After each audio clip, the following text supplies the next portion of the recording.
j'espère que vous allez bien, bien. Aujourd'hui, on va vous présenter le 8e sujet concernant les échantillons qui est réalisé par nous et on l'appelle en parlant de. Commençons par le plan, on a l'introduction, la section 1, la sélection des éléments de l'échantillon. On va découvrir les différentes méthodes après la constitution d'échantillons appariés et les biais de l'échantillon. Et on a deux autres sections.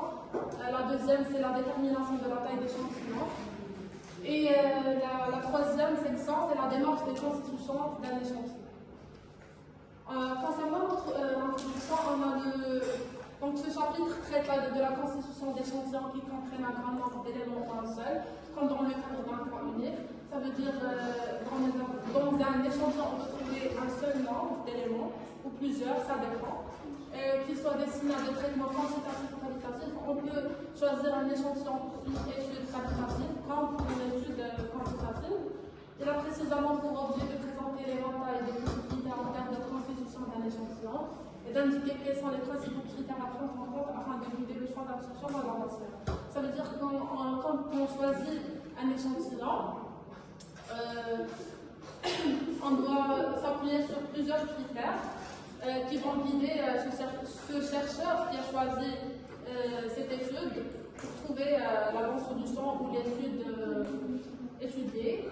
La plupart des manuels de statistiques définissent un échantillon comme un sous-ensemble d'éléments tirés d'un ensemble plus vaste appelé population. Donc un échantillon, c'est un groupe de population. Ça peut être, comme un échantillon, ça peut être les Marocains, sont une population parmi le monde entier. Nous nous intéressons à tout type d'échantillons, quelle que soit leur taille, leur nature, la méthode de sélection utilisée, les objectifs de l'étude. Donc ça dépend de l'objectif. On a des échantillons de petite taille, de grande, de moyenne. La nature, ça dépend. Et la méthode de sélection, on a plusieurs méthodes qu'on va aller voir maintenant. Et les objectifs de l'étude. Ça peut être quantitatif, qualitatif. Commençons par parmi les différentes méthodes, on a la méthode probabiliste. Un échantillon probabiliste repose sur la sélection des éléments de l'échantillon par une procédure aléatoire, c'est-à-dire que le choix d'un élément est indépendant du choix des autres éléments. C'est de la probabilité, ça veut dire que il n'y a pas une liaison entre un élément et un autre élément, donc ils sont indépendants. On a parmi les types des échantillons de cette méthode, on a l'échantillon aléatoire simple, systématique à plusieurs degrés. Je peux expliquer l'échantillon aléatoire simple. Un échantillon aléatoire, ça veut dire qu'on n'a pas une étude bien étudiée, bien posée. On prend un échantillon aléatoire et pour une étude bien précise. Échantillon systématique, c'est un échantillon avec un système, donc c'est un peu organisé par rapport à l'échantillon aléatoire simple. Il y a plusieurs degrés, et ben on a plusieurs étapes. Ça peut vous trouver un échantillon à 80%, à 20%, 10%, ça dépend. Et maintenant, je passe la parole à Fatima Zara qui va vous expliquer les autres échantillons.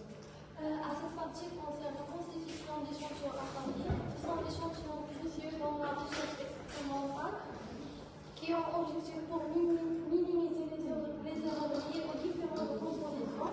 On a la randomisation, c'est une méthode courante, mais son efficacité est limitée avec des éléments hétérogènes. Une alternative consiste à stratifier la population en fonction de critères pertinents avant de former des échantillons. Elle facilite la détection de différentes sources de strates. Selon Chadis, Campbell apparaît avant la randomisation et les erreurs de composition. Cette approche implique une prétexte le classement des éléments par ordre d'observation, puis la formation d'échantillons équilibrés pour chaque condition expérimentale. Cette méthode apparaît avant la randomisation et la stratification améliore la comparabilité des groupes ou renforce la validité des résultats expérimentaux. Et on a le biais de l'échantillon. Le biais d'échantillon, c'est une méthode d'erreur dans les études. Et se divise en 4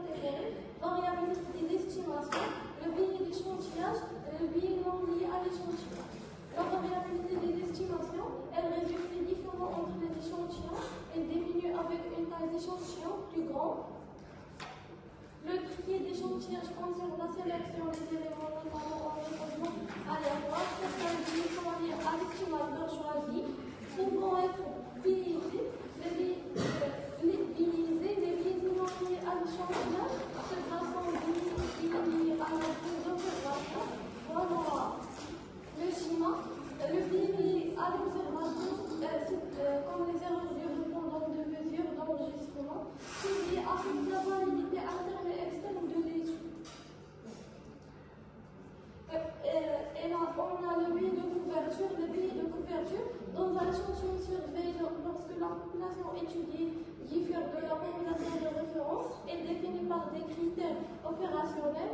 Les erreurs de définition de la population peuvent résulter de critères imprécis conduisent à une sélection trop large ou étroite des populations. Des éléments, par exemple, dans une étude sur les choix stratégiques des petites entreprises, une fois sur les